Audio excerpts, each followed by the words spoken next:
Soekarno. Memang deklarator kemerdekaan Indonesia itu Soekarno. Tapi umat Islam atau partai-partai Islam itu tidak kecil hati.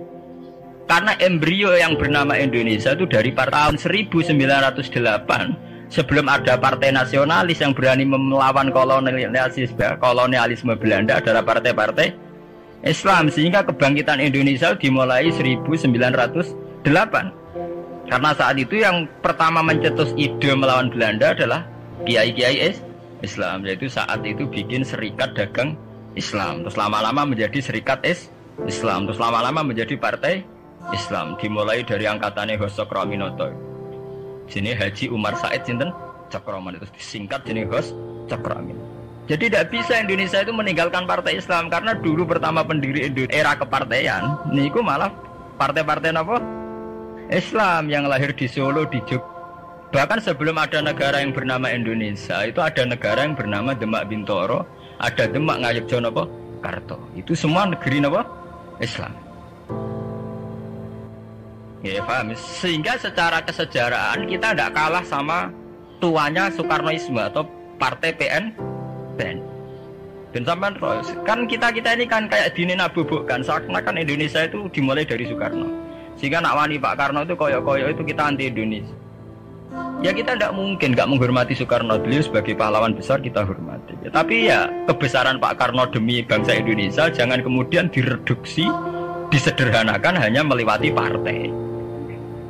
Ya itu kan namanya pengkerditan. Tentu Pak Karno bikin negara ini ya untuk semua bangsa, bukan untuk PDIP saja, bukan untuk partai-partai marhainisme saja, juga bukan untuk partai-partai yang berfaham Soekarnoisme saja. Ya sama, tapi kita juga adil sebagai kiai juga adil.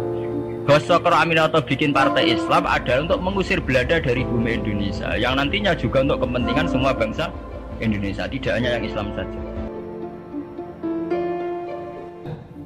Bangsa ini memproklamirkan kepada seluruh penduduk dunia bahwa dia bebas dari penjajahan. Kenapa yang dipilih hari Jumat? Kenapa bukan hari Selasa?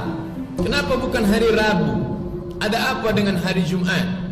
Karena memang orang-orang yang mengumumkan kebebasan kita dari penjajahan Belanda, orang-orang kafir laknatullah alaihim ajma'in, itu adalah orang-orang yang religius, orang-orang yang agamis.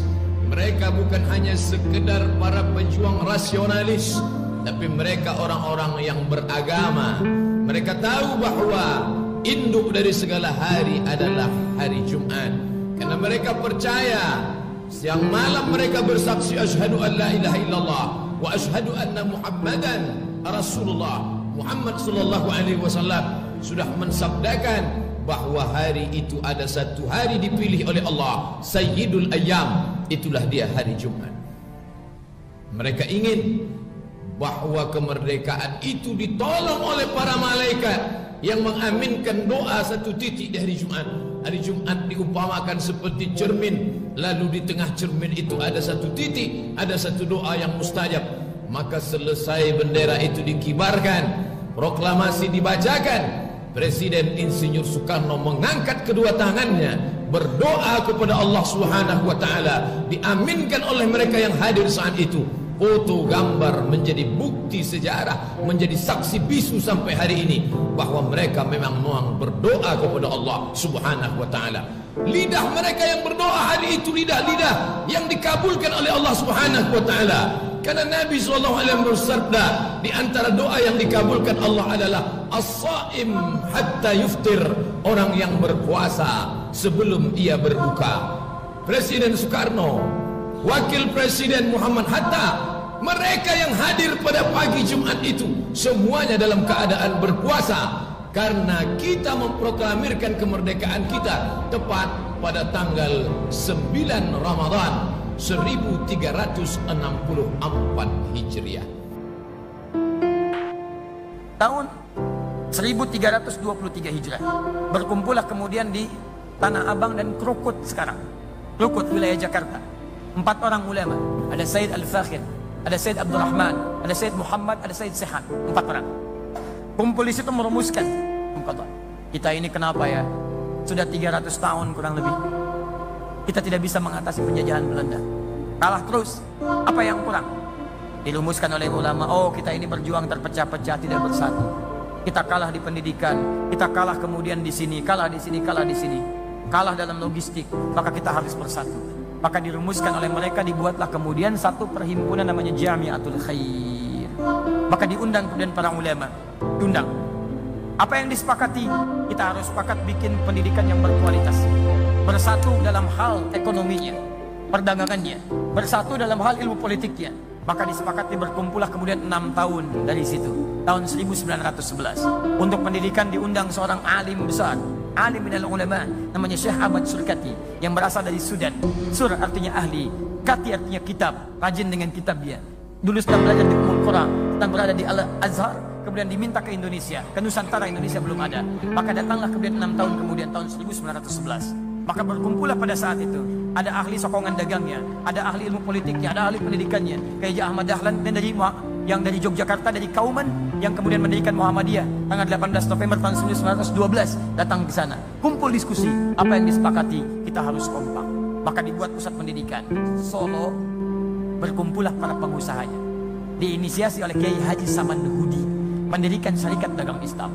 Urusan perdagangan Solo yang support, urusan bisnis Solo yang support, urusan pengetahuan pendidikan dari Jakarta sampai dengan Yogyakarta, urusan kemudian masalah ilmu politiknya Surabaya, namanya maaf Haji Omar Said Cokro Aminoto, selalu disingkat dengan HOS, bukan HOS, Haji. Kalau Haji itu orang apa? Orang Surabaya, orang Islam. Gak ada negara lain menggunakan gelar haji, tidak ada. Tidak ada agama lain menggunakan haji, pasti Islam. Islam. Haji Omar Said Cokro Aminoto. Perhatikan, 300 tahun tidak terwujud kemerdekaan itu. Cuman dalam kisaran 30 tahun hilang 01. 30 tahun. Berkumpul mereka semua, linknya disatukan.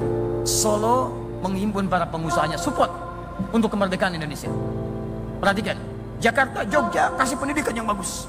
Sampai sekarang Jogja dikenal dengan kota pendidikan.